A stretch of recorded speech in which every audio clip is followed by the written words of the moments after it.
우리가 신앙생활 하는데 중요한 부분은 바로 이 정체성을 바로 알고 흔들리지 않는 겁니다.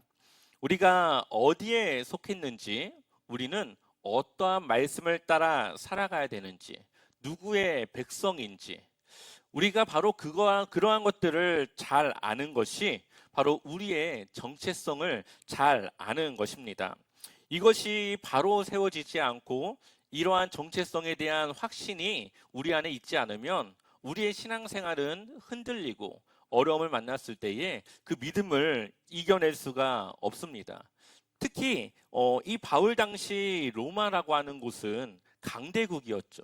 주변에 어떤 나라도 함부로 할 수 없는 아주 막강한 그러한 나라였습니다. 또한 그러한 로마의 시민권을 부여받은 사람들은 명예, 권력, 부, 여러 가지 그들이 우월함을 누릴 수 있는 아주 중요한, 그리고 누구나 다 받고 싶었던 것이 바로 이들이 가졌던 시민권이었습니다.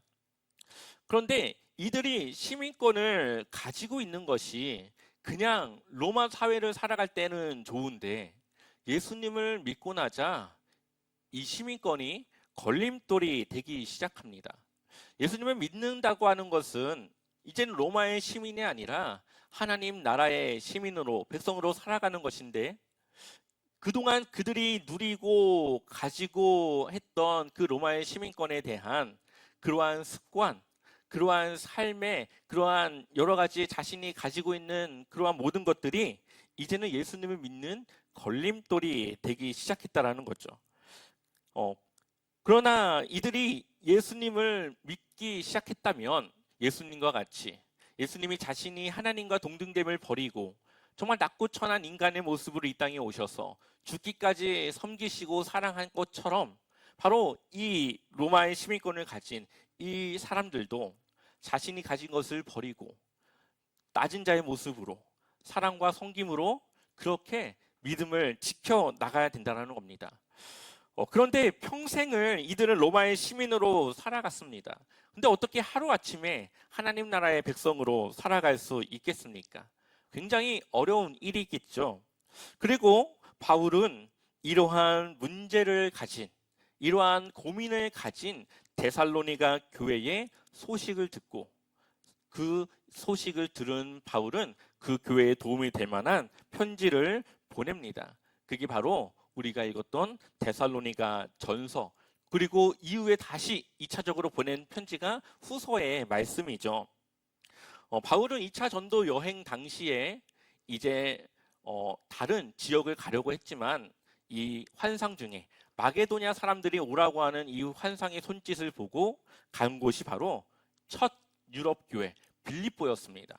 근데 빌립보에서 귀신 들린 여종을 고쳐줬는데 그것 때문에 감옥에 들어가게 됐고 매를 맞고, 그렇게 힘든 상황 속에서 옥문이 열리면서 모든 간수들이 다 도망가고, 그러나 바울과 실라는 그 자결하려고 하는 그 간수를 붙잡고 복음을 전하면서 그 집이 복음을 듣게 됩니다.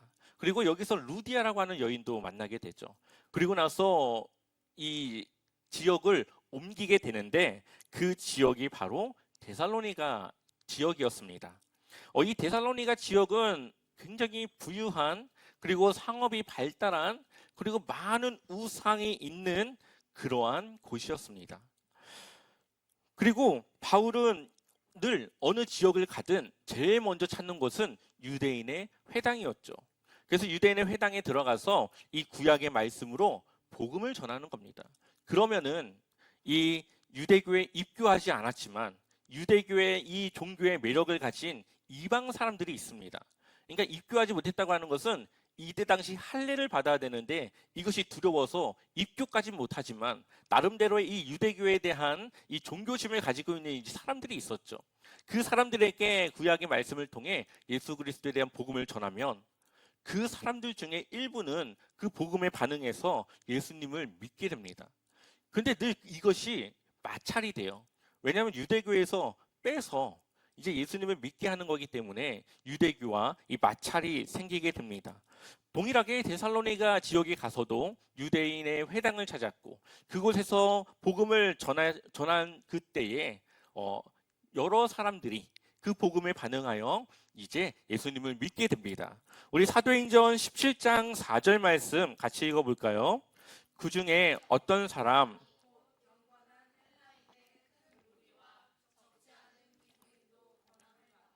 바울과 신라를 따르나. 아멘. 경건한 헬라인이라고 하는 것은 아주 종교심이 깊은, 잘 믿는 그러한 헬라인들, 그리고 그들 중에서 귀부인, 그러니까 뭔가 권력도 있고 부를 누리는 그러한 사람들도 바울과 신라의 그 복음을 듣고 이제 예수님을 믿기로 한 것이죠. 그런데 이게 어떻게 이어지냐? 5절 말씀을 우리 같이 또 읽어보겠습니다. 그러나 유대 사람들은 시기하여 거리에 불량배들을 끌어 모아다가 패거리를 지어서 시내의 소요를 일으키고 야손의 집을 습격하였다. 그리고 바울 일행을 끌어다가 군중 앞에 세우려고 찾았다. 아멘. 이것에 대해서 유대인이 어떻게 합니까? 시기하죠. 그리고 그 일 때문에 불량배들을 데리고 이 바울과 신라를 잡으려고 온 동네를 소동을 막 일으킵니다. 그런데 이미 바울과 신라는 다른 사람들이 숨겨놨고 결국은 이 야손이라고 하는 사람이 약간 대표적인 그러한 사람이었는데 이 사람을 끌고 갑니다. 그리고 바울과 신라는 다른 지역으로 급히 이제 떠나게 되는 것이죠. 왜 바울은 자꾸 유대인의 회당에 들어가서 이 구약의 복음, 구약의 메시지를 가지고 예수님에 대한 복음을 전했을까요? 이것은 물론 구약의 말씀과 신약의 말씀이 이어지기 때문도 있지만 한 가지 중요한 이유가 있었습니다. 이때 당시 유대교는 종교로서 인정을 받는 아주 정식적으로 공인된 종교였습니다. 그러다 보니까 여러 가지 국가적인 지원도 받고 보호도 받고 많은 사람들이 인정하는 그러한 종교였죠. 그래서 황제 숭배에 대한 자유, 황제 숭배를 하지 않아도, 이때 당시 황제를 우상으로 숭배하지 않아도 아무런 제재를 받거나 아무런 부당함도 받지 않는 그러한 종교였습니다. 근데 기독교는 알려지지도 않았죠. 예수가 누군지도 사람들이 모르죠.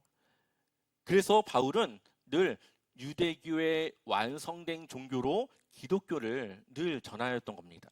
그러면은 이것이 잘 이렇게 인정이 되면 유대교와 같은 동일한 종교적 혜택을 받을 수 있기 때문에 바로 그것을 늘 주장했던 거죠. 근데 유대인들은 그것을 싫어했죠. 그래서 유대인들은 그것을 자신들과는 상관없이 예수라고 하는 사람을 왕으로서 이야기하는 그들의 왕을 반역하는 그러한 내용으로 또 고발을 하는 그러한 내용들이 사도 바울의 전도 여행 가운데 계속적으로 마찰을 일으키는 것을 보게 됩니다. 결국은 이러한 소동 속에서 바울과 신라는 그곳을 떠나게 되었고 그 떠나서 이 급하게 남았으니까 데살로니가 교회가 도대체 지금 어떠한 상태인지, 복음을 전했지만 그것을 잘 지키고 있는지 바울은 어머니의 이 마음으로 이 걱정이 되었기 때문에 디모데를 보냈고 디모데가 가서 잘 있더라고요 하면서 이제 막 보고를 하고, 근데 이러한 문제가 있습니다. 이 이야기를 들은 바울은 편지를 다시 보내고, 이것이 데살로니가 전서 후서의 내용입니다. 그럼 편지의 내용을 보면은 여러 가지 좀 내용이 있겠지만 주요하게는 세 가지의 이 문제에 대해서 바울은 권면하고 있습니다. 첫 번째는 세속 사회로부터 핍박과 공격을 받는 이 데살로니가 교회에 대한 문제. 그러니까는 우상을 숭배하지 않는, 그리고 여러 가지 종교적인 그러한 분리를 하려고 하는 이들에게 여러 가지 이 사회적인 공격과 핍박, 그리고 내부적으로는 이 또 거짓 교사들의 잘못된 가르침에 문제들이 있었습니다. 두 번째로는 우상 숭배와 간음의 문제였습니다. 세 번째로는 종말론에 관한 문제. 이 데살로니가 전서와 후서의 주요 내용 중에 하나는 바로 종말론. 우리가 죽으면 어떻게 되는가? 먼저 죽은 사람과 예수님이 올 때까지 죽지 않은 사람들은 도대체 어떤 차이가 있는가? 이러한 부분들에 대해서 바울은 이야기를 전하고 있습니다. 먼저 데살로니가 교회가 처한 문제 중에 첫 번째는 바로 외부로부터 오는 핍박과 공격에 대한 문제였죠. 이것은 이들이 믿음을 지키고 살아가는데 굉장히 힘든 부분 중에 하나였습니다. 특별히 이들이 이전까지는 많은 것을 누리고 많은 것을 우위에서 살아갔던 이 사람들이 이제는 이 종교의 그 믿음을 지키고자 했을 때에 유대인들이 아까 전에 유대인들의 그러한 공격을 감당해야 됐고, 또 사회적으로 그들이 항상 지키던 문화에서 벗어나자 이제는 그 지역, 데살로니가 지역의 여러 관리들과 여러 사람들과 마찰이 일어나고 종교적인 불이익을 당하는 그러한 일들이 일어나기 시작합니다. 그 문제 중에 하나가 바로 이 우상 숭배와 문제가 연결이 되어지죠. 근데 이들이 왜 우상 숭배에 그렇게 열심으로 왜 이렇게 핍박을 하면서까지 이 기독교를 이끌고 가려고 하느냐? 이때 당시의 제도 중에 하나는 후견인이라고 하는 제도가 있었습니다. 그러니까 좋은 후견인을 두면 그 후견인의 지원을 받아 내가 더 뭔가를 잘할 수 있고 잘 살 수 있는 그러한 것들이 보장되는 것이죠. 그때 로마 안에서 후견인을 누구로 두면 제일 좋을까요? 황제겠죠. 황제가 내 후견이 되면 황제가 내 뒤를 받쳐주고 있는 앞으로의 삶을 내가 살아갈 수 있는 겁니다. 그러다 보니까 각 지역마다 황제를 우상화하고 신격화해서 섬기게 됩니다. 그리고 그 인원이 많으면 많을수록 더 황제를 잘 섬기는 거기 때문에 황제의 이 지원을 더 잘 받는 것이죠. 그러다 보니까 이 데살로니가 지역에서도 황제를 숭배하는 것에 반대하고 그것을 거부하는 이 기독교를 핍박하고 공격하고 늘 힘들게 하는 그러한 일들이 있었습니다. 근데 유대교는 어땠을까요? 안 해도 됐습니다. 그러니까 바울은 유대교와 같은 인정을 받기를 원했던 거죠. 왜 유대교는 그것을 열애시켜줬을까요? 이 유대인들은 그걸 시키면은 아까 소동을 일으킨 것처럼 난리가 납니다. 막 여기저기에서 막 난리를 피면서 막 심한 저항을 하니까 그냥 너네는 그냥 하지 마. 그냥 빼준 거예요. 공식적으로. 그러다 보니까 바울은 그러한 혜택을 기독교도 받길 원했고, 그래서 늘 유대인의 회당에서 그 구약의 말씀을 가지고 이 예수 그리스도에 대한 복음을 전했던 것입니다. 근데 이 지역에 있었던 여러 가지 문제 중에 또 하나는 바로 간음에 대한 문제였습니다. 특히 이 간음이라고 하는 것은 이때 당시 남성들에게 주로 있었던 문제였기 때문에 그렇죠. 이때 당시 남자들의 무분별한 성적 행위는 문제가 되지 않았습니다. 그것이 보장되는 때였어요. 로마가 얼마나 문란한 시대였는지는 아마 다 아실 겁니다. 그 중에 하나는 바로 이러한 문제가 있었죠.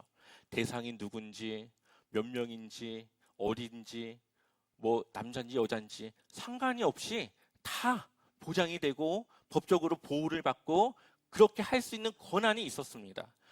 그러니 이 데살로니가 교회 안에서도 이 사람들이 평생을 그렇게 살았죠. 근데 예수님을 믿고 나자 그것은 죄라는 것을 배우게 됩니다.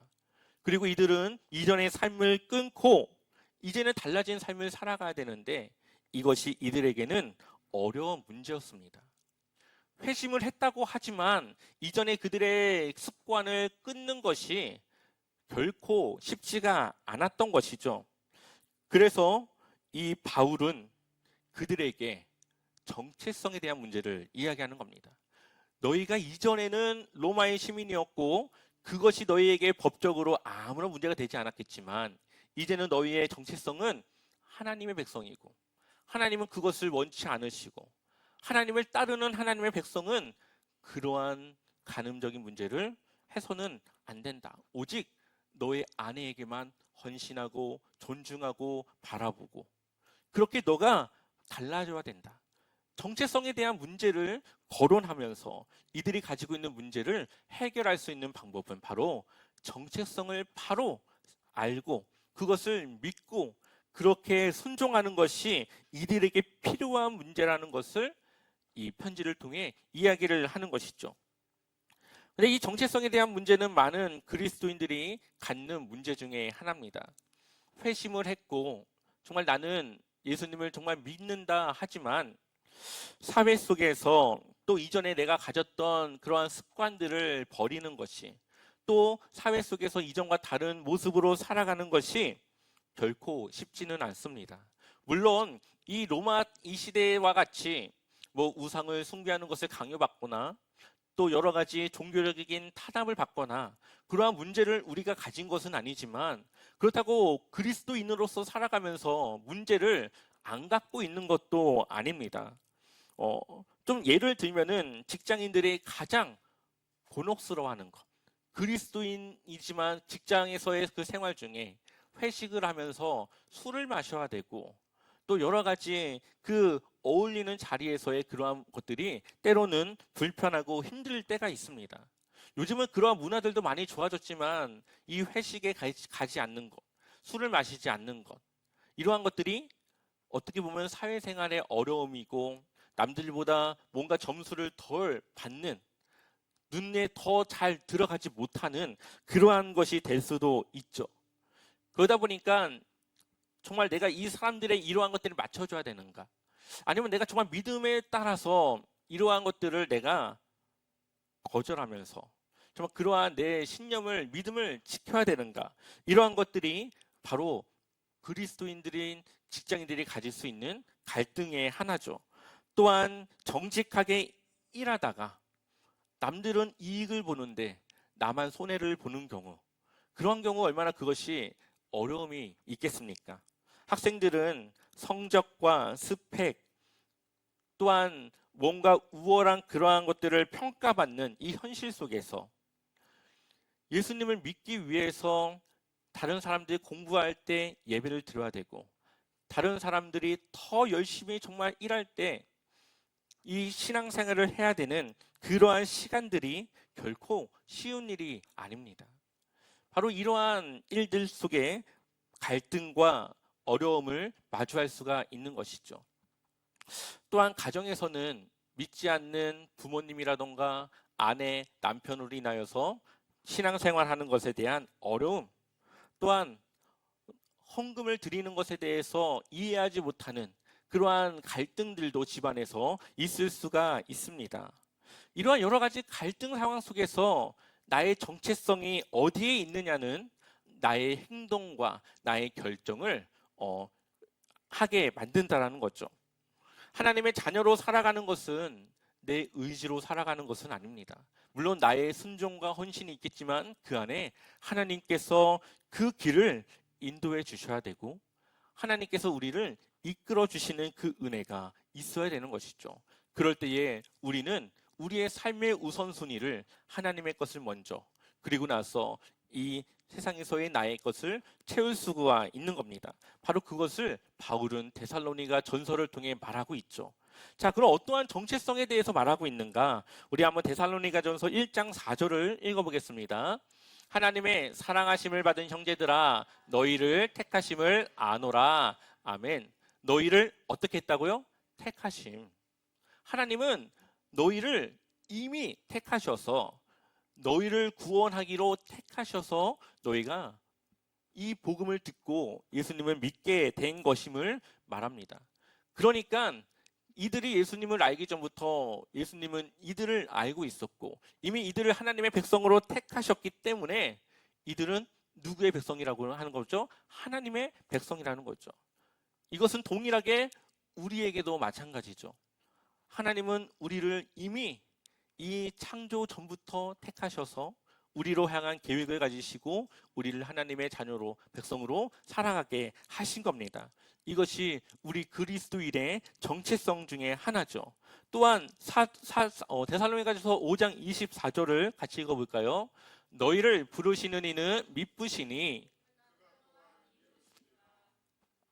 아멘.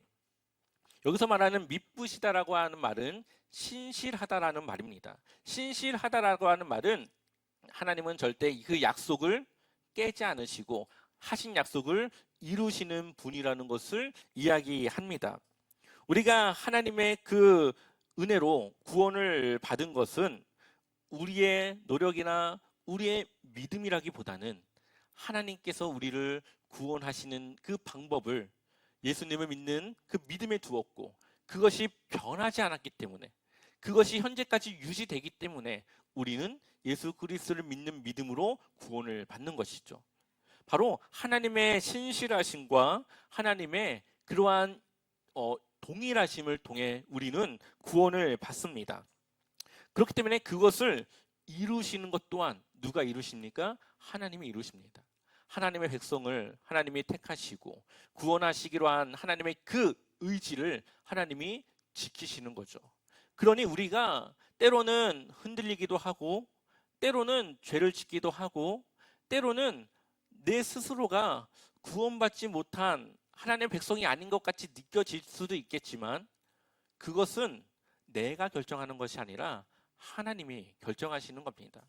내 마음과 내 생각에 나는 하나님의 자녀로서 하나님의 말씀을 따라 살아가야 된다, 이것이 옳은 것이다, 그리고 나는 그것을 위해서 내일은 승리하고 내일은 더 나아질 것이다 라고 하는 의지와 생각과 그러한 인생의 방향을 두고 있다면, 그것은 하나님의 백성으로서 하나님의 백성다운 삶을 살아가려고 하는 바로 구원받은 우리의 모습의 하나인 것이죠.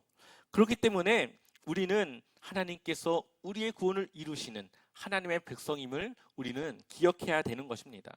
바로 그러한 올바른 정체성을 우리가 가지고 있을 때 우리의 삶은 더 나은 내일을 향해 나아갈 수 있게 되는 것이죠.